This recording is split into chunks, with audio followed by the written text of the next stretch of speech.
Let your tone set the tone for the relationship. That's the title of today's video. Let your tone set the tone for the relationship. Now we're going to talk about the relationship with self and the relationship with a partner, right? So let's first talk about the relationship with a partner. I had a woman tell me, JB, you are so charismatic and you are so enthusiastic when you speak. But sometimes it's the way you speak that takes over your message. And I said, as a man, like, how could that change my message when I said it, how I said it, and how I meant it with the passion and energy that I said it with? In a woman's mind, in a woman's heart, the way in which you explain to her and break down what you mean means more than what you said. You get that? Women are extremely sensitive, especially when they like you, especially when they admire you. Women are extremely sensitive, so you have to do your due diligence as a man, learning how to communicate better and explain yourself. Why? Because you could have it in your heart of hearts to get this message to this woman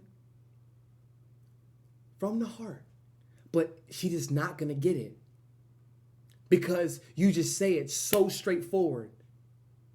You don't give her no backstory to. I'm gonna tell y'all something.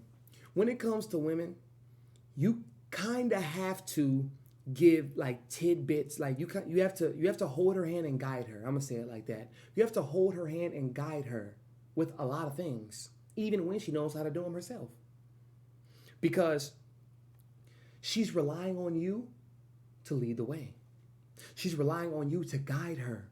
It's almost like she's blind. She's walking with you blindfolded, and you have to guide her to the bed, guide her to the bathroom, guide her to the shower, and make sure she doesn't trip over anything. Because guess what? You could tell her, we're going to the bathroom, babe, come on. And she's blindfolded. She grabs your hand, she grabs your arm, and y'all walk to the bathroom, but you forgot that there was a pin that you left on the ground. She steps on it and fucks up a big toe.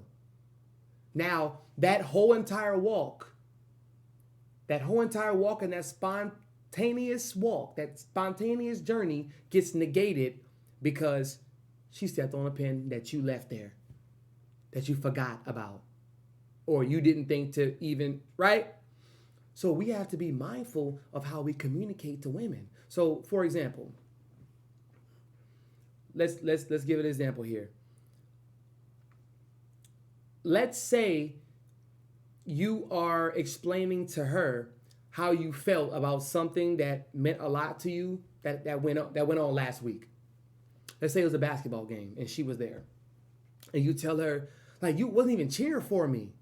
Like, you ain't even cheer for me. Like, that kind of really, like, that messed me up. You ain't cheer. Like, I scored 20 points, 10 assists, 5 rebounds, 2 steals, and 3 blocks. Like, you ain't even cheer for me. You were just on your phone. When I looked over, I was waiting for you to cheer for me, and you wasn't doing. You said that from the heart, right? And you meant what you said. And it really could have been true. In her mind, she's not really grasping where you are coming from in that situation because you're too loud. You're too passionate. Maybe you're walking around pacing. You're not looking at her and saying, listen, we went to the game. I was excited about the game, right? You see me. I was excited before the game. I had my music playing, right? I was excited. And I look over to you sometimes mid-game, and it seemed like you weren't clapping. You weren't excited to be there or wanted to cheer me on. Is that true? Like, did you feel any of that? Right? And you kind of ask her, so you're guiding her along, you explaining to her how you feel about that moment. Okay? She's gonna be like, I was just so I was on my phone, I was on Instagram, I wasn't even thinking, babe, right? And then you explain to her because now she's with you. When you're just going on and yapping out the mouth, you just chatty patty, you're going long and she's just right in pocket. It's almost like you're telling her go long, but you're the one that's running. You the quarterback, go long, thinking that she's gonna run and go for it, but you're the one running. So she don't have the football in her hand, so she can't throw the ball while you right.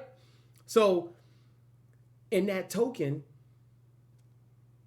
she's with you. Y'all are on the front line together, and then you explain to her, well, I actually felt some type of way when you weren't clapping for me, and I was looking over, and it's like you didn't even give me a smile, you didn't applaud, you didn't get up, cheer, nothing.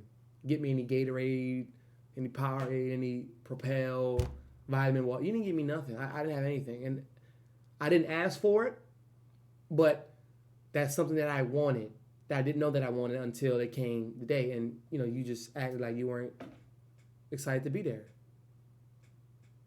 And now she feels you more. So the next time, because guess what? She could have been like, well, I'm here anyway.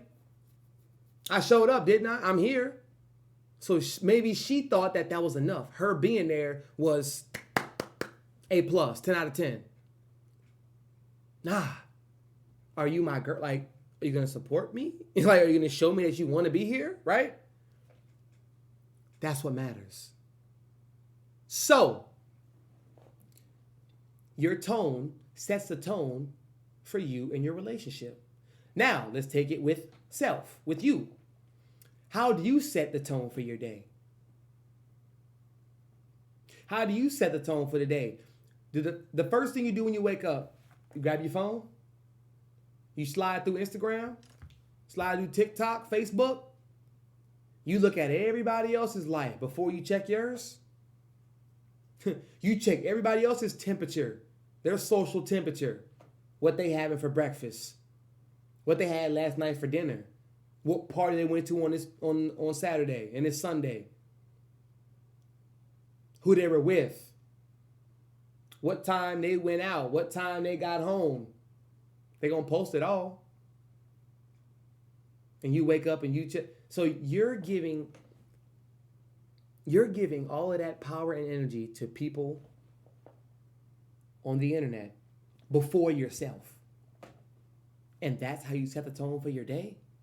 Because if you let Instagram and social media tell it, if you watch these celebrities, rappers, ball players, actors, actresses, if you look at them first thing when you wake up, they're going to explain to you by imagery that your life ain't shit. You 25 and still living with your mama. You got a beat down ass car, a punk ass job that you hate. You've been there for 4 years, ever since you was 20. They're going to show you that you're lacking, which is not true at all. You are in the exact position that you need to be. But if you set your tone like that in the beginning, oh yeah, this is going to seep into your subconscious mind and you feel weaker instead of stronger. Because just because you work a job, that does not mean you're an employee. You could still work from 9 to 5, but you could be a boss from 6 to 9. I'm going to say it again. You could work from 9 to 5, but be a boss from 6 to 9. You could be a boss. You could put those 3 to 4 hours after work at the gym, at the park, writing down some new goals, whether you want to become a YouTuber, whatever it is. You are focusing on your passions, and you are just letting your job be your job. You're not bringing that luggage with you everywhere you go. Your job is your job. You don't even think of it as you being an employee. You don't. But from 6 to 9, you got your own business. Right? So you got to set the tone for you. You have to set the tone for you. Set the tone. Set the call. Set the reminder.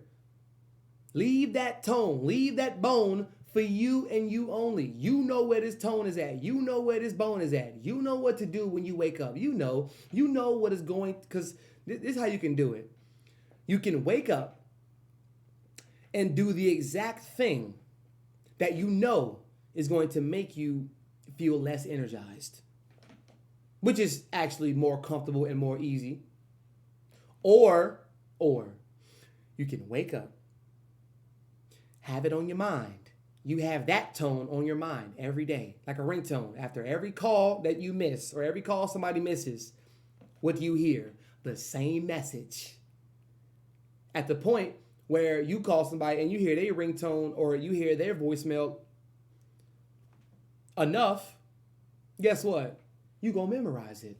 So that goes into your subconscious mind. You get what I'm saying? You got to set the tone for your day. Leave the reminders every day. You can wake up and do the thing that is going to energize you. If you start off having a bad day, that does not mean you have a bad night. Scratch that. That shouldn't mean you'll have a bad night. If you start off having a good day, doesn't mean it's going to end like that. But you can have the choice to make it. You have the choice. You have the ability to make it a great day, a great night, a great afternoon. You see? It's levels to this, y'all. It's levels. And this is you holding yourself accountable. So, what you don't tolerate within, due to you becoming more disciplined, you becoming more focused, goal-driven, and you shaking out the bullshit, you shaking out the excuses, you're growing mentally, you're growing subconsciously as a man. How do you think your partner, who you attract, is going to look at you and treat you? Because look how you treat yourself. Look how you leave reminders and tones for yourself. If they see that your life is booby-trapped into improving, look at my lock screen, y'all. What does that say? Record 3 videos a day. What does this say?